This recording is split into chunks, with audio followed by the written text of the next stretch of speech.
अस्सलाम वालेकुम। आज सबके साथ कुछ बातें शेयर करने के लिए हाजिर हुई हूँ। जैसा कि आप सबको मालूम है कि आजकल स्मोक का दौरा है।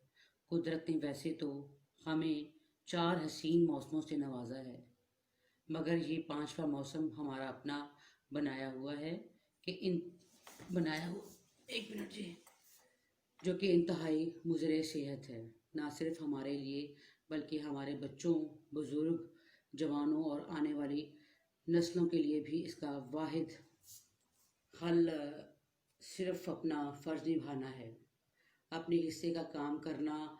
हम कब तक गवर्नमेंट की तरफ हर काम के लिए देखते रहेंगे?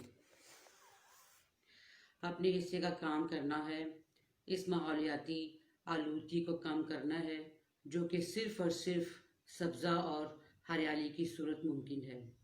मेक पाकिस्तान ग्रीन एक ऑर्गेनाइजेशन है जो कि इस सिलसिले में पिछले कई सालों से इस मकसद के लिए कोशां है, जिसमें कई नर्सरियां बनाई गई हैं और पौधों की अफजाइश के बाद इन्हें फ़ी सबीलिल्लाह लोगों को फराहम किया जाता है। मैं इस ऑर्गेनाइजेशन का हिस्सा हूँ। आइए मिलकर अपने मुल्क को सरसब्ज़ व शादाब करें। मेक पाकिस्तान ग्रीन का हिस्सा बनिए और इस मकसद में बढ़ चढ़कर हिस्सा लें। अगर कोई साथी कुछ डोनेट करना चाहे या चाहते हैं तो मेक पाकिस्तान ग्रीन के पेज से मालूमात हासिल कर सकता है। बहुत शुक्रिया।